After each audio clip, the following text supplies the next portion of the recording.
Hi.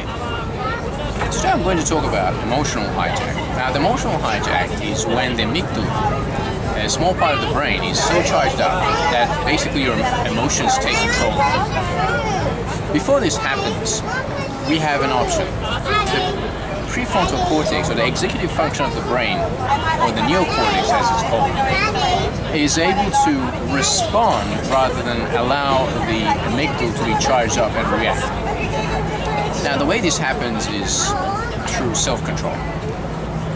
Before you have an emotional breakdown or emotional crisis, that part of the brain, the amygdala, is charged up. But before it does, the executive function can actually make a decision. The neocortex can actually come into play and say, perhaps we need to look at this situation in different ways. Now, if you're in a very negative state of mind, the amygdala, it is more likely that the emotional hijack will occur. If you're in a relaxed place, at the beach or in a very nice place like this one, you'll be able to stay more calm more readily. What is important is that your beliefs, your way of thinking, and your interpretations play a massive role in whether the emotional hijack takes place.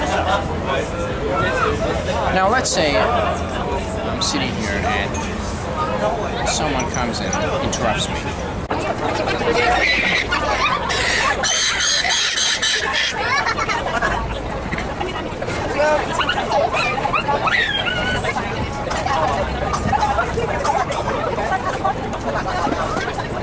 There's part of the brain called the amygdala. Now, when that's charged up, the reaction, this is the brain comes into play.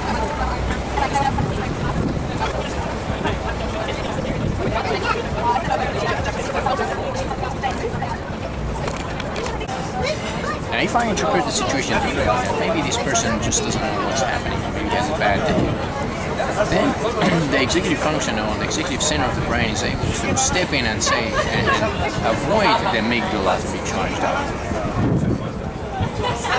One of the techniques I use when I'm just about to get stressed or I feel like there might be a trigger or an emotional breakdown, I expand my abdomen. I'm breathing really many times. And that just gives me enough gap, that small amount of time for me to calm down and not react to the situation, and instead respond in a more logical and appropriate way. And it takes a lot of practice, but if you can make it a habit that you respond a certain way as soon as you feel there's a trigger happening, then you'll be able to manage your emotions more effectively.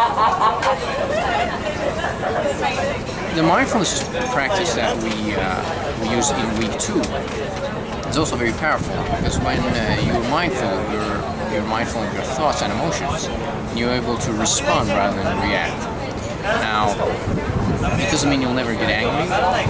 All it means is that the frequency of getting angry or having an outburst is dramatically reduced by you being more aware and mindful. Of course, with enough practice, you may reach a point where you'll never get angry or have an emotional outburst. But it does take a bit of practice. Empathy is another important aspect of emotional intelligence. Empathy is about being able to understand other people's emotions, read their emotions, spoken or unspoken. So someone might not say they're feeling down, but you'll be able to tell that they're feeling down by mere their facial expressions first, or their gesture or tone of voice. So it's emotional intelligence or empathy is about really understanding how people are feeling and stepping in their shoes and really understanding how they're feeling and why they're feeling that way, and really being able to appreciate it. That's the power of empathy. It's so important to understand the effect of our thoughts on our emotions. Our thoughts have an enormous amount of effect on our emotions. So it's really important to identify what kind of thought patterns you have and what kind of thoughts you're having and the impact of those thoughts on your emotions. Some of the relevant kind of thought patterns that one may have. Some of the examples are all or nothing thinking. All or nothing thinking is when one little thing goes wrong, you see it as a catastrophe. something complete, everything just, you see it as a complete negative failure, a complete failure. For instance, let's say the project wasn't delivered on time. You do not see the positive aspects of the project, you just see all the negative things.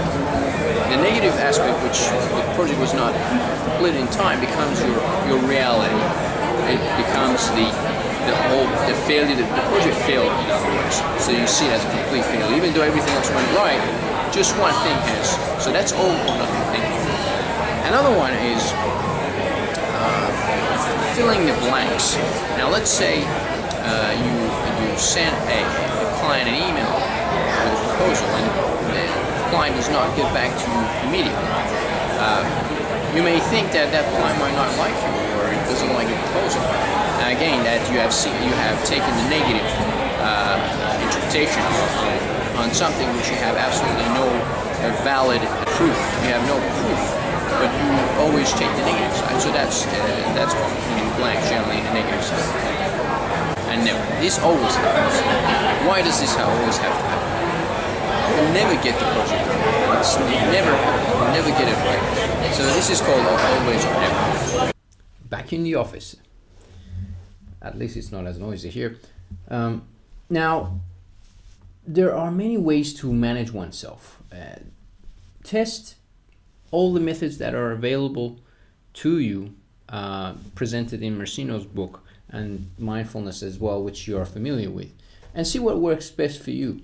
So it's really important to understand how to manage oneself, and it all starts with self-awareness, understanding your weaknesses, your strengths, your thought patterns, your emotions, your feelings, and from there it'll become a lot more easier to manage oneself.